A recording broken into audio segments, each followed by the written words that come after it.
Fala pessoal, tudo bem com vocês? Não deu. A Inter de Limeira vence o Ituano e o Timão está fora das fases finais do Campeonato Paulista, está eliminado e a questão é o que fazer a partir de agora.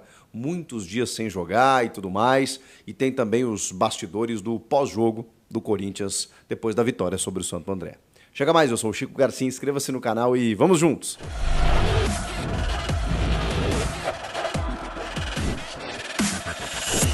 Bora se inscrever no canal, o conteúdo não vai parar. Todos os dias tem informações, análises, opiniões, bastidores, tudo para você aqui no canal. Para isso você precisa estar inscrito para a gente bater a meta de 1 milhão. Estamos chegando lá, muito obrigado a todo mundo que está se inscrevendo.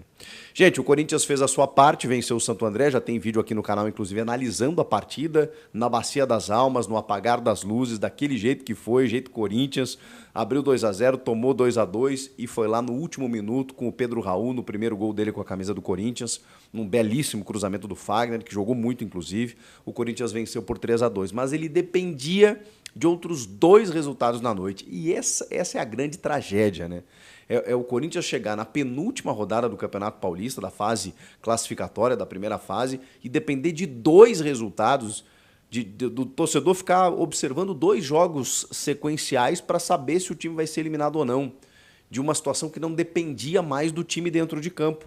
E olha que quase que o Corinthians não conseguiu fazer a sua parte, mas fez. Faltava uma rodada, falta uma rodada ainda, e o Corinthians vencendo poderia se classificar, mas dependia dos outros, e depender dos outros é sempre um problema. E o pior é o seguinte, cara, o primeiro jogo depois da vitória do Corinthians sobre o Santo André foi Mirassol e Portuguesa. Na verdade, Portuguesa e Mirassol, jogo no Canindé. E a Portuguesa ganhou. A Portuguesa, inclusive, está em busca de uma classificação. Portuguesa que muitos deram como rebaixada, pode se classificar. E a Portuguesa vence o Mirassol. O Mirassol até como favorito no confronto, mas não consegue, toma um gol logo cedo, não consegue reagir. A Portuguesa vence o jogo. Tudo estava dando certo. Por quê? Porque a gente já falava aqui, né? Mirassol e Inter de Limeira tinham que somar no máximo 2 pontos nesses 2 últimos jogos. Então, com o Mirassol perdendo, ele podia empatar no máximo o jogo na última rodada, e é o São Bernardo, né? É o São Bernardo, o Mirassol. E aí o Corinthians, fazendo a sua parte, estaria classificado. Só que aí tinha a Inter de Limeira também. Só que a Inter venceu o seu jogo. A Inter recebia o Ituano, que é uma das equipes mais fracas realmente. O Corinthians perdeu para o Ituano, vejam só.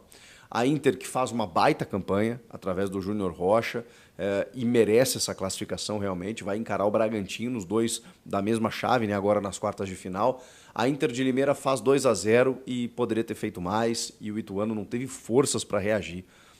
Inclusive estava acompanhando o narrador, o Segatti lá, que trabalhou comigo na Band, e ele dizia, né, pô, o Ituano fez 3 gols no campeonato inteiro.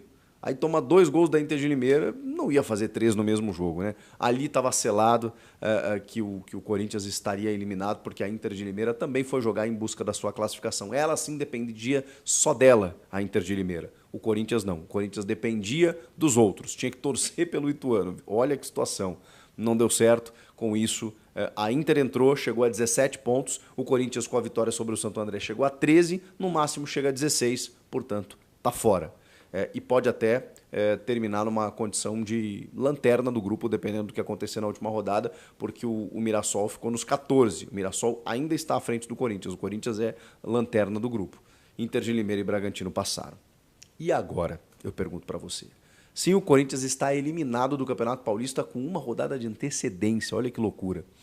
E aí, gente, eu estava analisando aqui, recebi uma informação via WhatsApp aqui do SofaScore, né, que é um aplicativo muito bacana.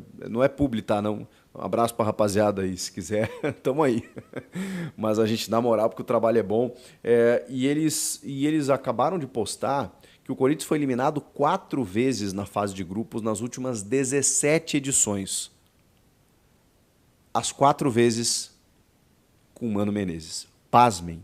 2008, 2010, 2014 e agora 2024. Ah, mas agora foi eliminado com o Antônio. Sabemos quem é o responsável, né, por essa eliminação. São aquelas 5 derrotas. 5 derrotas consecutivas que o Corinthians teve para São Paulo, em casa, Novo Horizontino tomando um totó em casa, Ituano, para o Santos, e eu vou esquecer de um aqui, e o São Bernardo.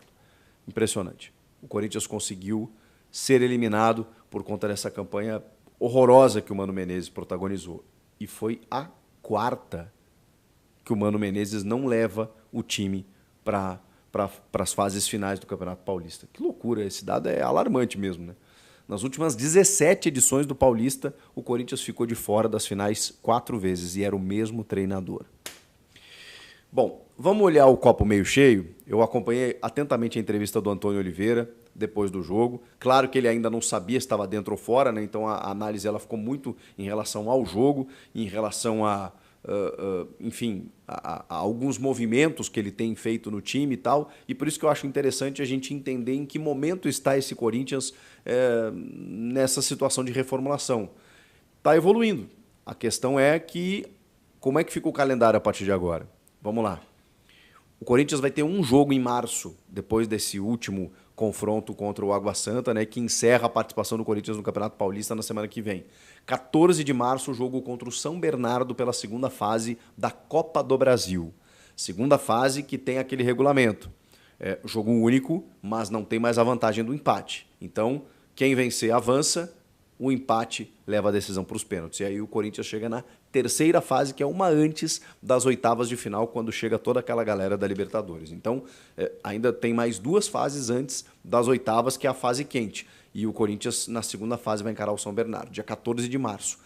A estreia no Brasileirão, 14 de abril, um mês depois. Tá, mas vai ficar todo esse tempo sem jogar? No início de abril, é provável que o Corinthians já entre em campo pela Sul-Americana, que agora, desde o ano passado, tem fase de grupos, não é mais aqueles confrontos eliminatórios desde o começo, tem fase de grupos, e esses grupos serão sorteados no dia 18 de março pela Conmebol, assim como os grupos da Libertadores. Então, tendência: 14, São Bernardo, 18, o Corinthians fica sabendo quem são os seus adversários na Sul-Americana e no começo de abril estreia na Sula para no dia 14 estrear no Brasileiro. Esse é o calendário e muito tempo de trabalho, treinamentos, jogos, treinos, amistosos, sei lá, que o Antônio Oliveira vai ter para melhorar ainda mais esse time. A grande questão é que você não tem o confronto, você não tem teste, você não tem também o aspecto financeiro, né? Porque você não manda jogos decisivos, você não arrecada, você... Enfim, é um problemaço, mas nesse momento não há o que fazer.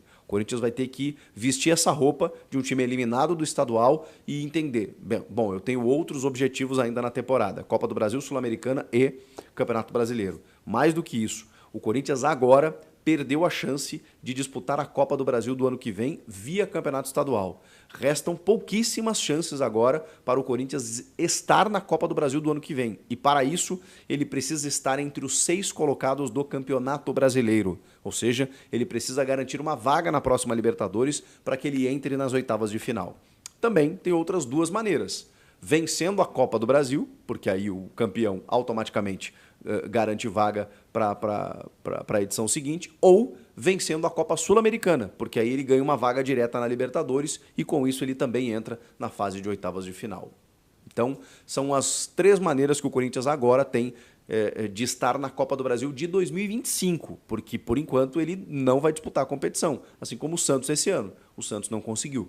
O Santos não conseguiu via estadual e não conseguiu, né, de nenhuma outra maneira. Com isso, vai disputar o Paulista, e está bem no Paulista, a Série B, mas não tem a Copa do Brasil, que é uma competição que sempre traz recursos financeiros, né? Você vai avançando de fase, vai ganhando muito dinheiro, e quanto mais, boladas, inclusive. Tem toda essa situação. Agora, o Antônio Oliveira vai ter que... Bom, vamos organizar aqui. E aí, nessa entrevista pós-jogo, ele falou sobre o jogo, né, e de que forma o jogo se ofereceu. A gente meio que já analisou o jogo aqui. O Santo André se lançou, ofereceu espaços para o Corinthians conseguiu. Ele não acha que o Corinthians cedeu espaços para relaxar e oferecer os 2 gols. Foi, como eu até já tinha mesmo, eu concordo com ele, tinha tido esse entendimento, né, uma bola parada. O Corinthians ofereceu poucas finalizações ao adversário, mas, enfim, é do futebol, acabou tomando 2 gols. No jogo anterior contra a Ponte, 55 cruzamentos e não fez nenhum gol. Nesse caso, foram, acho que 19, bem menos, né? E o gol saiu de um cruzamento, né? Então, assim, o futebol tem dessas coisas. O Santo André estava um pouco mais aberto para o confronto do que a Ponte estava. A Ponte faz um gol e se fecha. Quando ela se fecha, o Corinthians não consegue penetrar. Mas também é fato, né? Era o jogo para vencer em termos de classificação. O Corinthians não vence aquele jogo contra a Ponte e aí a situação complica de vez. Futebol. A Ponte conseguiu um resultado fantástico na Neoquímica Arena e ali, praticamente ali, eliminou o Corinthians da competição. O Antônio falou sobre o posicionamento do Maicon, né, que vem jogando numa faixa um pouco mais avançada, e ele elogiou muito a inteligência tática do Maicon em se adaptar a várias funções, várias situações. Falou sobre o Yuri Alberto, falou sobre o momento do time, que ele está muito satisfeito com esses jogadores. Ele foi questionado sobre o Rojas, né, e ele fugiu da pergunta porque ele foi perguntado se... Na verdade, a pergunta era se, com a saída do Rojas, se precisava contratar mais alguém. E aí ele não responde sobre o Rojas, mas diz que está muito satisfeito com aquilo que tem, e muito satisfeito com o grupo, que são jogadores que treinam e se entregam e querem melhorar cada vez mais. Dá para notar claramente dentro de campo que é um time muito competitivo, é um time que briga, cada um sabe a sua, tá todo mundo se entendendo, isso realmente dentro de uma evolução muito clara, e é uma pena que a gente não vá poder ver o Corinthians nas fases finais para poder comprovar isso. O fato é, com tudo isso crescendo, o risco é você perder esse elan para ali na frente ser desafiado, né? Você vai ficar um bom tempo sem ser testado, né? Tem o São Bernardo dia 14, mas esse é o risco, né? Você não é testado e aí fica só dentro dos treinos ali, não tem muito o que fazer. Ele falou sobre o Garro e o Coronado, estreia do Coronado, se eles podem jogar juntos, e ele falou que jogadores qualificados como eles, né, sempre acabam ganhando o seu espaço. A gente sempre acaba encontrando espaço para eles, eles encontram o próprio espaço deles, né? Eles fizeram uma boa jogada, mas na sequência o Garro saiu, porque ele também disse, né, a gente precisa entender que comportamentos temos que ter sem a bola quando você tem jogadores desse quilate, né? Eles vão criar muito, mas será que eles vão ter a intensidade, o dinamismo para poder recompor? E o Garro, ele falou, cara, o Garro a gente nem esperava que ele jogasse tanto, né? Ele tem jogado 90 minutos todos os jogos, e aí eu precisava tirar ele ali até pela questão física do cenário do jogo. Enfim, Antônio Oliveira muito esclarecido, muito prático, objetivo, rebatendo inclusive algumas perguntas, porque ele tem esse perfil, com alguns números, né? Foi uma entrevista bem... digamos assim, de alto nível, né? De alto nível, muito conteúdo, análise do jogo e tudo mais, e sabemos que ele não é o responsável por isso que está acontecendo. O responsável, ou o irresponsável, ele não é apenas um, né? Eles são vários, né? Mas tem a gestão passada, sob comando do Duílio, que é o máximo responsável, na minha opinião, e aí tem a diretoria de futebol, e aí tem a escolha do Mano Menezes, e aí tem o trabalho incompetente do Mano Menezes, e aí tudo vem, né, vira uma bola de neve a ponto da gente chegar nessa situação do Corinthians estar fora do Campeonato Paulista. Que péssimo para o torcedor, para a imprensa, para o clube. Eu sei que a gente, né, tem que pensar ali na frente com tudo que o Corinthians pode colher de frutos nesse momento para pensar em outras competições, mas é lamentável, e o Campeonato Paulista oferece esses riscos porque ele é muito difícil, mas não dá para um clube do tamanho do Corinthians perder a possibilidade de estar nas fases finais. Agora é lamber as feridas, continuar juntando os cacos e seguir em frente. O que vocês acharam de tudo isso? Comenta aqui, inscreva-se no canal, estou aguardando a sua inscrição porque vai ter conteúdo aqui todos os dias, eu não vou parar não. Até a próxima. Tchau!